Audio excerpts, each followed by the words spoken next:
விடுமுறை நாட்களில் யாருடைய பட்டிமன்ற பேச்சிலே கருத்தாழமிக்க கருத்துக்களை கேட்டு வளர்ந்தேனோ அவர்கள் இருவரும் என் மகன் பேசுகிறான் என்கிற எண்ணத்திலே சுகிசிவம் ஐயா அவர்களும் ராஜாராம் ஐயா அவர்களும் பார்வையாளர்களுள் இருவராக அமர்ந்து இருப்பது காது கேட்க முடியாத, காது கேட்கும் திறனற்ற என் தாய்க்கு 4 காதுகள் இருந்தால் எப்படி மகிழ்வாளோ அதுபோல் அவர்கள் கேட்பதை நான் இங்கிருந்து மகிழ்கிறேன். மரியாதைக்குரிய அன்பண்ணன் தேவி பாரதி அவர்களுக்கு என்னுடைய அன்பும் இதயம் நிறைந்த வாழ்த்துக்களும். இலக்கியம் பேசுகிற வாழ்வியல். இலக்கியம்னா என்ன? ஒரு இலக்கினை இயம்புவது இலக்கியம், அவ்வளவுதானே. ஒரு இலக்கினை இயம்புவது. தேவநாயப்பாவான ரொம்ப அழகா சொன்னாரு, சிறந்த வாழ்க்கைக்கான குறிக்கோளை, அறத்தை எடுத்து காட்டுவது இலக்கியம்னார். ஆசா ஞானசம்பந்தன் ஐயா சொன்னாரு, இலக்கியம் இன்புறுத்துவதோடு மட்டுமல்லாமல் அறிவுறுத்துவதாகவும் இருக்க வேண்டும், அதுவே நல்ல இலக்கியம்னார். ஒரு இலக்கியத்துக்கு 2 கொள்கை இருக்கணும், 2 முகம் வேணும்னார். என்ன பண்ணணும்? ஒரு இலக்கியம் இன்புறுத்தவும் செய்யணும், அதே நேரம் அறிவுறுத்தவும் செய்யணும். 5:50 2 மான்கள் குடிக்கிற மாதிரி ஒரு காட்சி இன்புறுத்துவது, ஆனால் அதே நேரம் அறிவுறுத்துகிறான் மாறன் புரையனார். எதை அறிவுறுத்துறாரு? கணவன் மனைவிக்காகவும் மனைவி கணவனுக்காகவும் வாழ்கிற வாழ்க்கை மாதிரி ஒரு சிறந்த வாழ்க்கை இந்த மண்ணிலே இல்லை, அந்த வாழ்க்கையை வாழ்ந்தவர்கள் நம் முன்னோர்கள் என்று சொன்னார் மாறன் புரையனார், 5:50 ஆசிரியர். இவ்வளவுதான். இதான் இன்புறுத்துவதாகவும் இருக்கணும், அறிவுறுத்துவதாகவும் இருக்கணும். எல்லோருக்கும் இலக்குகள் இங்க உண்டு. மாணவனுக்கு நல்ல மதிப்பெண்கள் வாங்குவது ஒரு இலக்கு, ஆசிரியர்களுக்கு நல்ல மாணவர்களை உருவாக்குவது ஒரு இலக்கு, பெற்றோர்களுக்கு நல்ல பிள்ளைகளை வளர்த்து சமுதாயத்திற்கு கொடுப்பது என்பது ஒரு இலக்கு. CKK அறக்கட்டளைக்கு வளர்ந்த பேச்சாளர்களையும் வளர்ந்த அறிஞர்களையும் இந்த மேடைக்கு வருவதோடு மட்டுமல்லாமல், வருவிப்பதோடு மட்டுமல்லாமல், எங்களை மாதிரி நல்ல தமிழ் பேசுகிற வளர்ந்து வருகிற பேச்சாளர்களையும் கூப்பிட்டு பேச வைப்பது அவர்களுக்கு ஒரு இலக்கு. இலக்கு நல்ல இலக்கா இருக்கணும். கொலை செய்பவர்களுக்கும் கொள்ளையடிப்பவர்களுக்கும் கூட இலக்குகள் உண்டு, ஆனால் அது இலக்குகள் அல்ல. ஆனா எந்த மாதிரி இலக்கு இருக்கணும்னு சொல்லி அதை நமக்கு சொல்லி தருவதே இலக்கியங்கள் மட்டும்தான். திருக்குறளை பத்தி என்னுடைய அன்பு தம்பி தமிழ் பேச்செங்கள் மூச்சினுடைய வெற்றியாளர் ராகவேந்திரன் அவர்கள் மிகச் சிறப்பாக பேசினார். அவருக்கு ஒரு அரங்கம் நிறைந்த கைத்தட்டலை உங்கள் ஆசீர்வாதமாக நீங்கள் மீண்டும் தரலாம்.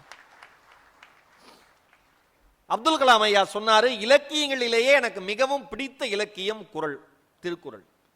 அந்த திருக்குறளையே எனக்கு மிகவும் பிடிச்ச திருக்குறள் ஒரு திருக்குறள் சொன்னார், இடும்பைக்கு இடும்பை படுப்பர், இடும்பைக்கு இடும்பை படாதவர். ஏன் அவருக்கு அந்த திருக்குறள் பிடிச்சது அப்படின்னு நான் யோசிச்சு பார்க்க, அவருடைய வாழ்க்கை வரலாறை படித்த பிறகு, வாழ்க்கையில் அவர் சந்திக்காத துன்பங்களே இல்லை. ஆனால் அவர் ஒவ்வொரு முறை துன்பங்களை சந்தித்த பொழுதும் அந்த துன்பத்திற்கே துன்பம் கொடுத்து வாழ்க்கையில் வெற்றி என்கிற இன்பம் கண்டார். அந்த குறளோட அர்த்தம் என்ன? ரொம்ப எளிமையா சொல்லலாம், எவன் ஒருவன் துன்பம் வருகிற பொழுது துன்பப்படாமல் அந்த துன்பத்திற்கே துன்பம் கொடுக்கிறானோ அவனுக்கு துன்பம் ஒரு துன்பம் இல்லை. புரிஞ்ச மாதிரி இருக்கும், ஆனா புரியல. இன்னொன்னு சொல்றேன், இப்ப இது எந்த பைத்தியக்கார வைத்தியர், அந்த ஒரு டயலாக் வரும்ல, அது எங்கிருந்து எடுத்தாங்கன்னு இப்ப புரிஞ்சிருக்கும் உங்களுக்கு. எல்லாம் தமிழ்ல இலக்கியத்திலிருந்து எடுத்ததுதான் சினிமாவுக்கு. ஐயா என்ன அறிமுகப்படுத்துறப்ப ரொம்ப நல்லா அறிமுகப்படுத்தினீங்க. நான் அப்படியே என்னுடைய 2 கைகளையும் சிறகுகளாக விரித்து காத்திருந்தேன். நான் பார்த்த அவர் ஒரு ஹோல்சேல் வச்சிருக்கிறவர், ஒரு மார்க்கெட்டில் ஹோல்சேல் டீலர் இருந்தார்னா எப்படி? தமிழறி மணி ஐயா, சுகிசிவம் ஐயா, ராஜாராம் ஐயா, இவங்கெல்லாம் ஹோல்சேல் மார்க்கெட் வச்சிருக்கிறவங்க. நாங்கெல்லாம் ரீட்டைல் பிசினஸ் பண்றவங்க. ஆனால் ரீட்டைல் பிசினஸ் பண்ணாலும் எனக்கு ஒரு நேர்மை உண்டு. எந்த இடத்துல இருந்து ஹோல்சேல் இருந்து சரக்கு வந்தது நான் சொல்லி தான் பேசுவேன். நானே தயாரிச்ச மாதிரி என்னைக்கு பேச மாட்டேன். ஐயா சொல்ல சொல்ல ஒரு பக்கம் அது உண்மையாக இருந்தாலும், இந்த பிக் பாஸ், இன்னொரு பக்கம் மறந்தும் கூட நாம் அதிகமாக சிரித்து விடக்கூடாது, கைத்தட்டி விடக்கூடாது என்கிற விழிப்புணர்வோடு இருந்தேன். ஏனென்றால் எந்த நேரத்தில் என் நண்பர்கள் எந்த காட்சியை யாரிடம் காட்டுவார்கள் என்று யாருக்கும் தெரியாது. அப்படிப்பட்ட உலகத்தில் நாம் வாழ்ந்து கொண்டிருக்கிறோம். இந்த துன்பத்துக்கு அதை சொன்னப்ப ஏன் கலாம் ஐயாக்கு குரல் பிடிக்கும், குரல்ல இந்த திருக்குறள் ரொம்ப பிடிக்கும்னு கலாம் ஐயா சொன்னோன்னு நான் யோசிச்சு பார்க்குறேன். எனக்கு இந்த தமிழ் படித்ததுனால படாதவர் அப்படிங்கிறப்ப நீங்க திருக்குறள் எழுதுனீங்கன்னா தெரியும், அந்த படாக்கு அப்புறம் ஒரு ஆ சேர்ந்து வரும் குரல் வெண்பால. அதை இசை நிறை அளபெடைன்னு சொல்லுவோம், இல்லைன்னா செய்யுளிசை அளபெடைன்னு சொல்லலாம். இசை நிறை அளபெடைனா என்னன்னா, ஓசை குறைவான இடத்துல அளபெடுத்து வருவதால் அது இசை நிறை அளபெடை. படாதவர்னு சொல்லக்கூடாது, வெறும்னே அந்த இடத்துல ஒரு ஆ படாக்கு அப்புறம் ஒரு ஆ குரில் சேர்த்தா அந்த இசை நிறைந்து வருது, அதனால அது இசை நிறை அளபெடை. நான் யோசிச்சு பார்க்கிறேன், வேற ஏதாவது ஒரு வார்த்தைகளை வள்ளுவன் பயன்படுத்திருக்கலாமே. வெல்லும் சொல் சொன்னவர், அவர் சொன்ன சொல் குறைவா இருக்குமா? அப்ப சரியா தான் பயன்படுத்தி இருப்பாரு. ஏன் இசை நிறை அளபெடை உடைய ஒரு சொல்லை இந்த இடத்தில் வள்ளுவன் புகுத்த வேண்டும்? நான் யோசிச்சு பார்க்கிறேன். எவன் துன்பம் வருகிற பொழுது அந்த துன்பத்துக்கே துன்பம் தருகிற மாதிரி எந்த மனிதன் மனதில் நம்பிக்கை அளபெடுத்து வருகிறதோ அதே மாதிரி இந்த சொல்லில் அளபடை அளபெடுத்து வருகிறது. எப்படி பொருத்திருக்கான் பாருங்க வள்ளுவன். நான் யோசிச்சு பார்க்கிறேன், சிறு சிறு துன்பங்களுக்கெல்லாம் நாம் ரொம்ப வருத்தப்படுறோம்.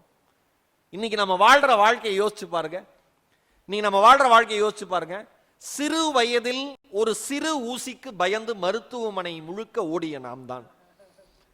சிறு வயதில் ஒரு சிறு ஊசிக்கு பயந்து மருத்துவமனை முழுவதும் ஓடிய நாம் தான் இன்றைக்கு வாழ்க்கை கொடுக்கிற சம்மட்டி அடிகளை அனைத்தையும் தாங்கிக் கொண்டு எதிர்ப்படுகிற அத்தனை பேரிடமும் புன்னகையோடு பதில் சொல்லுகிறோம். இவ்வளவுதான் வாழ்க்கை. ஏன் ரொம்ப பெருசா நம்ம அதை அலட்டிக்கணும்? யோசிச்சு பாருங்க, எதுவுமே இல்லை. இந்த மண்ணினுடைய மைந்தர், இந்த மண்ணினுடைய மைந்தர், இந்த குறளுக்கான இலக்கணமா இருக்கிறவர். இந்த குறள் கலாமுக்கு பிடிச்ச குறள், இவருக்கு கலாம் பிடிக்கும்.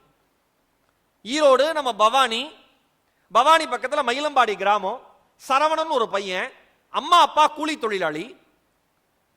10ஆம் வகுப்பு வரை அரசு பள்ளியில் படிச்சிருக்காரு. 10ஆம் வகுப்பு பொது தேர்வில் முதலிடம். அதை பார்த்துட்டு 11ஆம் வகுப்பு 12ஆம் வகுப்பும் ஒரு தனியார் பள்ளியில் அந்தியூர்ல இலவசமா படிக்க வைக்கிறாங்க. நல்ல மதிப்பெண்கள், மறுபடியும் முதல் மதிப்பெண். ஆனா மேற்படிப்பு படிக்கிறதுக்கு பணம் இல்லை. அரசாங்க உதவியோடு சென்னையில் இருக்கிற MIT கல்லூரியில் ஏரோநாட்டிக்கல் இன்ஜினியரிங் படிக்கிறாரு. கலாம் தான் ரோல் மாடலா எடுத்திருக்காரு. படிச்சு முடிச்சோனையுமே TCSல மாதம் 50,000 ரூபாய் சம்பளத்தில் வேலை கிடைக்குது. வேலை கிடைச்சோன்னா அந்த பையனுக்கு அவ்வளவு பெரிய மகிழ்ச்சி. ஏன், அம்மா அப்பா கூலி தொழிலாளி, மாதம் 50,000 ரூபாய் வாங்குற ஒரு பையன் எவ்வளவு மகிழ்ச்சி அடைவான்? ஆனா அந்த இளைஞனுக்கு கனவு எல்லாமே IAS ஆகிறது தான், இந்திய ஆட்சி பணித்துறையில் போய் உட்காரணுங்கிறது தான். யோசிச்சுக்கிட்டே இருக்காரு. 2 ஆண்டுகளுக்கு மேல அவரால் தாக்கு பிடிக்க முடியல. தன்னுடைய சகோதரி மகேஸ்வரிட்ட சொல்றாரு, அக்கா நான் மறுபடியும் IAS எழுதணும்னு ஆசைப்படுறேன். அப்பா அம்மாட்ட இப்படி சொல்றதுன்னு தெரியல. தன் வாழ்க்கை முழுவதும் நமக்காக வாழ்ந்தவர்கள் இப்பொழுதுதான் சிரிக்க தொடங்கி இருக்கிறார்கள். இப்பொழுதுதான் நல்ல காலணி அணிய துவங்கி இருக்கிறார்கள். இப்பொழுதுதான் நல்ல ஆடை போட துவங்குகிறார்கள். இந்த நேரத்தில் மறுபடியும் நான் படிக்க போறேன்னு எப்படி சொல்றது? ஒரு நல்ல சகோதரி என்பவள் இன்னொரு தந்தைக்கும் இன்னொரு தாய்க்கும் சமமானவள். அவள் சொல்லுகிறாள், நீ படுறா தம்பி, வா நான் கூட்டு போறேன் அப்பாட்ட. அப்பாட்ட சொல்றாரு, அப்பா சொல்றாரு, உனக்கு வெற்றி பெறுவேன் நம்பிக்கை இருந்தா தைரியமா எடுத்து படி. வறுமையும் புதிதல்ல, இந்த வாழ்க்கையும் எங்களுக்கு புதிதல்ல. படுறா. படிக்கிறார். 2014ஆம் ஆண்டு எழுதிய முதல் இதிலேயே தேர்வாகிறாரு. ஆனா IAS ஆக முடியல, IRS ஆகிறார். இந்தியன் ரெவென்யூ சர்வீஸ்ல போறார், வருவாய்த்துறையில போறார். ஆனா IAS கனவுல சுமந்துகிட்டே இருக்கார் அந்த பையன். 2015 மறுபடியும் எழுதுறாரு. மறுபடியும் எழுதி IAS ஆயிடுறாரு. யாரு? சரவணன்கிற அந்த பையன். அந்த பையன் IAS ஆனதுக்கு அப்புறம் ஒரு பேட்டியில சொல்றாரு, என்னுடைய தந்தை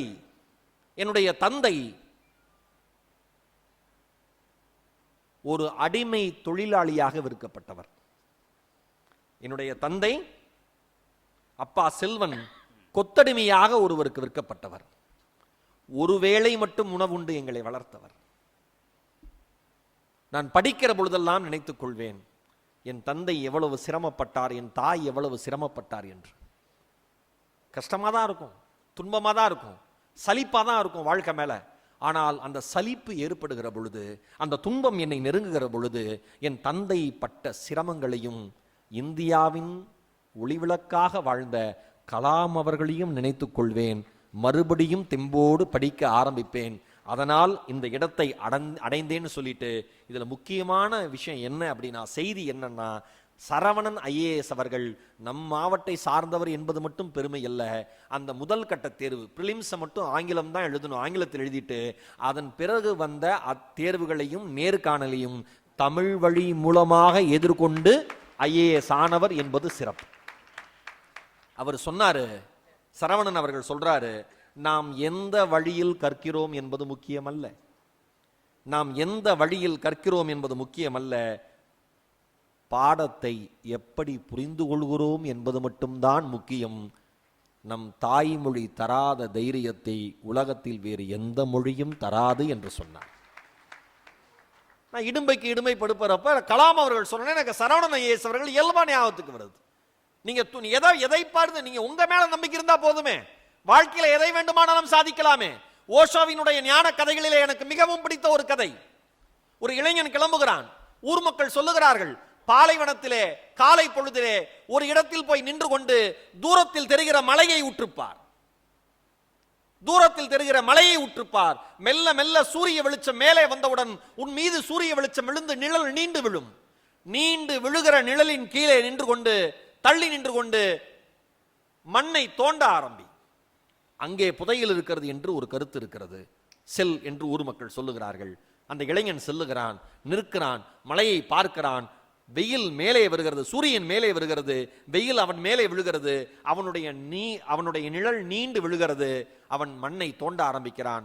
புதையல் கிடைக்கவில்லை. வெயில் மெல்ல மெல்ல, சூரியன் மெல்ல மெல்ல உச்சத்திற்கு வருகிறது. நிழல் சுருங்கி சுருங்கி சுருங்கி சுருங்கி அவன் பாதத்திற்குள் போகிறது. புதையல் கிடைக்காத சோகத்தில் அவன் அழுகிறான். அந்த வழியை கடந்து போன பெரியவர், ஏன் இளைஞனே அழுகிறாய் என கேட்கிறார். அவன் சொல்லுகிறான், புதையல் கிடைக்கும் என்று சொன்னார்கள், என் உயிரை கொடுத்து மணலை தோண்டி வெளியில் அள்ளி போட்டேன், புதையல் கிடைக்கவில்லை என்று சொன்னவுடன் சத்தமாக சிரித்தார் அந்த பெரியவர். நான் அழுவது உங்களுக்கு சிரிப்பாக இருக்கிறதா என்று கேட்டார். நீ அழுவது ஒருபோதும் எனக்கு சிரிப்பாக இல்லை மகனே, உன் நினைப்பு எனக்கு சிரிப்பாக இருக்கிறது என்று சொன்னார். ஏன் என்று கேட்டான் இந்த இளைஞன். அதற்கு அந்த பெரியவர் பதில் சொன்னார், இன்னுமா புரியவில்லை பொக்கிஷம் எங்கே இருக்கிறது என்று? புரியவில்லை, இல்லை தெரியவில்லை ஐயா என்று சொன்னான். உன் காலுக்கு அடியில் தானடா பொக்கிஷம், நீதானடா அந்த பொக்கிஷம் என்று சொன்னார். எவன் ஒருவன் தன் மீது நம்பிக்கை வைத்து துன்பத்திற்கே துன்பம் கொடுக்கிறானோ அவன் வாழ்க்கையில் தோற்று போனதாய் வரலாறு இல்லை. இவ்வளவுதான வாழ்க்கை. எவ்வளவு அழகான ஒரு விஷயம் பாருங்க. வாழ்ந்ததற்கான அடையாளம் வேண்டாமா? ஒரு உதாரணம் சொல்லவா? ஒரு கொசு சாதாரணமா அப்படி அடிச்சிடறோம்ல, இல்ல அடிக்க முயற்சி பண்றோம்ல, இல்ல அடிக்க முயற்சி பண்ணி கொசு விட்ட மனுஷன் தோத்து போறான்ல. அரை மணி நேரமாக ஒரு கொசுவை அடிப்பதற்கு நேரத்தை செலவிடுகிறான். படுபாவி 10 பக்கங்கள் படிக்க மாட்டேன் என்கிறான். ஒரு கொசு ஒரு நொடிக்கு 300 முறை தன்னுடைய சிறகை அடித்து அசைத்து தான் பறக்கிறேன் என்பதை மனிதன் காதுகளுக்கு சொல்லுகிறது. ஒரு நொடிக்கு 300 முறை தன்னுடைய சிறகை அசைக்கிறது. தான் பறக்கிறேன் என்கிற சத்தத்தை மனிதன் காதுகளுக்கு சொல்லுகிறது. ஒரு கொசு ஒரு நிமிடம் பறப்பதற்குள் தான் வாழ்ந்ததற்கான சத்தத்தை சக மனிதன் காதுகளில் போட்டுவிட்டு போகிறது. ஒரு மனிதன் 60 ஆண்டு 70 ஆண்டு 80 ஆண்டுகள் வாழ்கிறான். ஆனால் வாழ்ந்ததற்கான சத்தமே இல்லாமல் செத்து போகிறான். காரணம் பின்பற்றிய நடைமுறைகள். இலக்கியம் சொல்லுதே, பக்தி இலக்கியம் சொல்லுதே, எல்லோருக்கும் தெரிந்த பாட்டுதான். எத்தனை 1000 முறை வேண்டுமானாலும் சொல்லலாம். இந்த உலகத்துக்கு ஒரு மனுஷன் என்ன பண்ணணும்? யாவர்க்குமாம் இறைவருக்கு ஒரு பச்சிலை. ஆஞ்சநேயருக்கு வடை மாலை, ஆஞ்சநேயருக்கு துளசி மாலை, ஆஞ்சநேயருக்கு வெற்றிலை மாலை, அருகம்புல் மாலை எதுவுமே வேணாம்பா, புல்ல மட்டும் வை. நான் ஈரோட்டு மண்ணிலே பிறந்தவன், நம்பிக்கை இல்லை. சரி, அதை உற்று யாவர்க்குமாம் பசுவுக்கு ஒரு வாயுரை. ஏதாவது அதனாலதான் நம்ம சாப்பிடுகிற பொழுது சாப்பிட்டு முடித்தவுடன் சிறிதளவு சோற்றை அந்த இலையிலே வைத்து எரியணும்னு சொல்லுவாங்க அம்மா. ஏன்னா அதை எதிர்பார்த்து சில ஜீவன்கள் வரும். நீ தானா வைக்க மாட்ட, நீயா மிச்சம் வச்சதாவது அது சாப்பிட்டும். யாவர்க்குமாம் பசுவிற்கு ஒரு வாயுரை. நீ வாழைப்பழத்தை தின்னு, அந்த வாழைப்பழத்தோட உரையாவது அதுக்கு வாயுரையா போட்டோம்னா. தமிழ்ல எல்லாத்தையும் நான் தான் சாப்பிடுவேன். ரொம்ப மகிழ்ச்சி. அடுத்தது யாவருக்குமாம் உண்ணும் போது ஒரு கைப்பிடி. தமிழ்ல எப்ப நீங்க பாருங்களேன், எனக்கு திருமந்திரம்ல ஆச்சரியம் என்னன்னா, அள்ளி கொடுக்கிற அளவிற்கு இவன் நல்லவன் அல்ல என்பது திருமூலருக்கு தெரிந்திருக்கிறது. அதனால் ஒரு கைப்பிடி சோற்றை மட்டும் கொடுன்னு ஆறுதல் பரிசாவது அடுத்த மனிதனுக்கு கொடுங்கிறார். முடியவே முடியாது, எல்லாவும் எனக்குத்தான் என்று சொல்லுகிற மனிதனுக்கு இறுதியாக ஒன்றை சொல்லுகிறார், யாவர்க்குமாம் பிறருக்கு இன்னுரை தானே. தமிழறிவு மணியன் ஐயா பேசுகிற பொழுது அந்த இன்னுரை எப்படிப்பட்ட இன்னுரையாக இருக்கிறது என்பதை நாம் அறிந்தாலே திருமூலருடைய திருமந்திரம் மிக எளிதாக நமக்கு புரியும். என்னங்க, நம்ம பக்தி இலக்கியங்கள் வெறும் பக்தியை மட்டும் சொல்லல, மனிதன் வாழ்வதற்கான அடிப்படை நெறிகளை வகுத்து கொடுத்ததே அதுதான். ஆண்டாளுடைய பாசுரத்துல ஆழி போல் மின்னி வலம்புரி போல் நின்று அதிர்ந்து தாழாதே சாரங்கம் தொடுத்த சரமழை போல் வாழ உலகினில் பெய்திடாய் நாங்களும் மார்கழி நீராட மகிழ்ந்துலோர் எம்பாவாய். எனக்கு ரொம்ப பிடிச்சது என்னன்னா, இந்த பாசுரத்துல வாழ உலகினில் பெய்திடாய், சரமழை மாதிரி அம்புகள் வந்து சரமழை மாதிரி விழுற மாதிரி மழை பெய்யணும். ஆனா எப்படி பெய்யணும்? வாழ்ற அளவுக்கு பெய்யணும். நான் சென்னை வாசி, புரிந்திருக்கும் என்று நம்புகிறேன். வாழ்கிற அளவிற்கு மழை பெய்தால் போதும். கவிப்பேரச வைரமுத்து ஒரு கவிதையில் எழுதியிருப்பார், பேஞ்சுங்க எடுத்துருச்சே பெருமாளை என்ன பண்ணு, 10 அடியில் நீர் என்று சொல்லி விற்றார்கள், கீழா மேலா என்று கடைசி வரை சொல்லவில்லை. நான் ஒருத்தன் புதுக்கவிஞன். எவ்வளவு அழகு பாருங்க. அந்த நாம நினைக்கிறோம்ல இது பக்தி இலக்கியம், இல்ல. ஒவ்வொரு பக்தி இலக்கியத்திற்குள்ளும் மிகப்பெரிய அறிவியல் இருக்கிறது. ஒவ்வொரு பக்தி இலக்கியத்திற்குள்ளும், ஒவ்வொரு பாடல்களுக்குள்ளும், ஒவ்வொரு வரிகளுக்குள்ளும் இந்த உலகத்தில் வாழ்கிற மனிதர்களை நேசிக்கிற மாபெரும் அன்பு இருக்கிறது. அதனாலதான் ஐயா பேசுறப்பெல்லாம் சொல்றாரு, ரசிச்சு ரசிச்சு படிங்க. மானை பற்றி படிக்கிற பொழுது மானாக மாறுங்கள் என்று சொல்லுகிறார். காரணம் அதுதான், வேற ஒண்ணுமே இல்லை. எவ்வளவு அழகு. நம்ம நம்பிக்கை இருக்கணும்ல, வாழ்க்கையில நம்பிக்கை வேணுமா இல்லையா? அதுதானே எல்லாத்துக்குமே. எல்லாவற்றையும் எழுந்த பிறகு நம்பிக்கை இருந்ததுன்னா வாழ்ந்துடலாமா இல்லையா? ஒரு புதுக்கவிஞன் சொன்னானே, இலக்கியங்கள் பேசுகிற வாழ்வியல் என்று எடுத்துக்கிற பொழுது சங்க இலக்கியம் பக்தி இலக்கியம் மட்டும் இல்ல, நவீன இலக்கியங்களும் எடுத்துக்கொள்ளலாம். வேணும்ல. ஒரு கவிஞர் சொன்னார், நம்பிக்கையை நீங்கள் எங்கே வைத்தீர்கள்? நம்பிக்கையை நீங்கள் எங்கே வைத்தீர்கள்? புலியின் பல்லில் வைத்தீர்கள், நரியின் கொம்பில் வைத்தீர்கள், ராசிக்கல்லில் வைத்தீர்கள், ஜோசியரின் சொல்லில் வைத்தீர்கள், கிளியின் கூட்டில் வைத்தீர்கள், ஜாதக ஏட்டில் வைத்தீர்கள். ஒரு நாளாவது நம்பிக்கையை நீங்கள் உங்கள் மீது வைத்தீர்களா? வேணும்ல நம்பிக்கை. பழமொழி 400 ரொம்ப அழகா சொன்னாங்களே, எமக்கு துணையாவார் வேண்டும் என்றெண்ணி தமக்கு துணையாவார் தாம் தெரிதல் வேண்டா, பிறர்க்கு பிறர் செய்வதுண்டோ மற்றில்லை தமக்கு மருத்துவர் தாம். முடிஞ்சு போச்சு தம்பி. எந்நேரமும் உனக்கு கூட இருந்து ஒருத்தர் உதவி செய்யணும்னு நினைச்சிட்டே இருக்காதரா. உனக்கு நீயே தாண்டா உதவி, நீயே தாண்டா உன்னை மேல கொண்டு வரணும். இதை விட யார் சொல்ல முடியும்? எந்த இலக்கியம் சொல்லும்? எந்த மொழி சொல்லும்? யோசிச்சு பாருங்க. எவ்வளவு விஷயங்கள் நம்ம இதுல பேசியிருக்காங்க. குறிஞ்சி பாட்டுல விருந்து உண்டு எஞ்சிய மிச்சம் பெருந்தகை நின்னோடு உண்டலும் புரைவது. ஆஹா, ஒரு விருந்து எப்படி இருக்கணும்னா, விருந்தினர்கள் உண்பது போக மீதம் இருப்பதை சாப்பிடணுமா. நாம சாப்பிட்டது போக மீதம் இருக்கிறத விருந்தினர்களுக்கு போடக்கூடாது.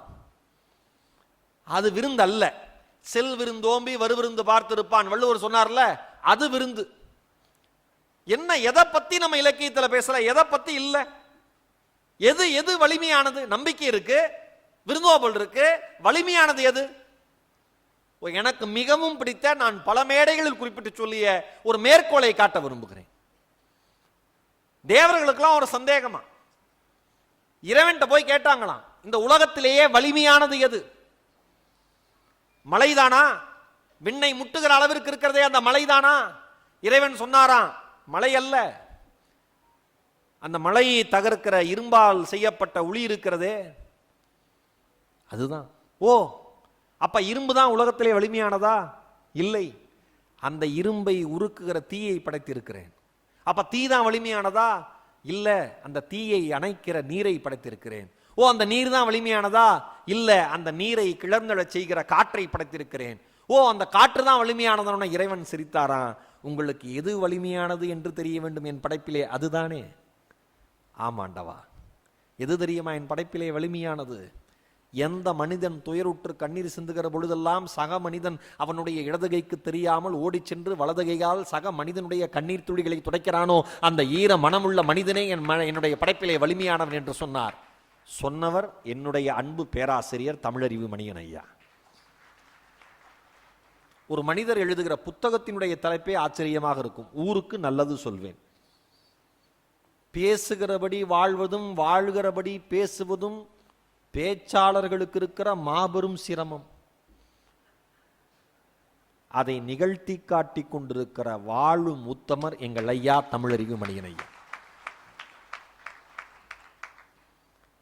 நம்ம தம்பி 550 சொன்னாரு. எனக்கு அதுல 550 எல்லாமே அந்த மாதிரி நிறைய இது தலைவி தலைவன்கிட்ட சொல்ற மாதிரி இருக்கும். சில பாடல்கள் மட்டும் தலைவன் பேசுற மாதிரி இருக்கும். அதுல ஒரு பாடல், நூல் நவின்ற பாக தேர் நொவ்விதா சென்றீக தேன் நவின்ற காணத்து எழில் நோக்கி தான் நவின்ற கற்புத்தால் வீழ்த்து கவிழ் மிசை கையூன்றி நிற்பாள் நிலை உணர்கம் யாம். இதை மற்றதெல்லாம் விட்டுருங்க. இந்த காணத்தினுடைய எழில பார்த்துட்டு கற்பை காப்பாற்றி கொண்டு ஒருத்தி நிக்கிறா, சீக்கிரமா போடா தேர்ப்பாகா தலைவன் சொல்றான். அந்த விஷயங்கள்லாம் விட்டுருங்க. அந்த பாடலினுடைய துவக்கத்தை படித்து விட்டு நான் ஒரு 10 நிமிடம் அமைதியாக இருந்தேன். கர்வத்தோடும் பெருமையோடும் அமைதியாக இருந்தேன். நூல் நவின்ற பாக கலை நூல்களை கற்று தெரிந்த பாகனே. யாரு? தலைவன் தேர்ல இருக்கான், ஓனர் தேர்ல இருக்காரு, சர்வன்ட் ஓட்டுறாரு, டிரைவர் ஓட்டுறாரு. ஆனா மேலிருப்பவன் கீழிருப்பவனாக எண்ணிக்கொண்டிருப்பவனிடம் இந்த காலகட்டத்தில் சொல்றேன். அவர் சொல்றாரு, நூல் நவின்ற பாகங்கிறார். கலை நூல்களை கற்று தேர்ந்த பாகனேன்னு சொல்லுகிற பொழுது 4ஆம் நூற்றாண்டினுடைய காலகட்டத்தில் வந்தது என்று சொல்லப்படுகிற 550 அந்த காலகட்டத்திலேயே எந்த வேலை பார்ப்பவரும் கலை நூல்களை கற்று தேர்ந்திருப்பவராக தமிழ்நாட்டில் இருந்திருக்கிறார்கள் என்பதை நினைத்து நான் பெருமைக் கொள்கிறேன். என்ன ஆச்சரியம் பாருங்க, என்ன விஷயங்கள் நம்ம பேசல, எது இல்லை இந்த நம்ம இலக்கியத்துல. என் அன்பு மக்களே, சான்றோர்களே, அறிவார்ந்த சபையே, இலக்கியங்கள் பேசுகிற வாழ்வியல் என்று வருகிற பொழுது, இலக்கியங்கள் பேசுகிற வாழ்வியல் என்று வருகிற பொழுது கேட்பதும் ரசிப்பதும் கைத்தட்டுவதும் மட்டுமல்லாமல் நம் தமிழ் இலக்கியங்கள் சொல்லுகிற வாழ்வியலை, வாழ்வியல் நெறிமுறைகளை, பண்பாட்டு சிறப்பை, கலாச்சார பெருமையை இம்மி அளவேனும் நாம் நம் வாழ்க்கையில் பின்பற்றுவோம் என்றால் அனைவரும் மதிக்கத்தக்க மானுடராக இந்த மண்ணில் நாம் வாழலாம். அன்பிற் சிறந்த தவமில்லை. வாய்ப்பிற்கு இதயம் நிறைந்த அன்பும் நன்றிகளும்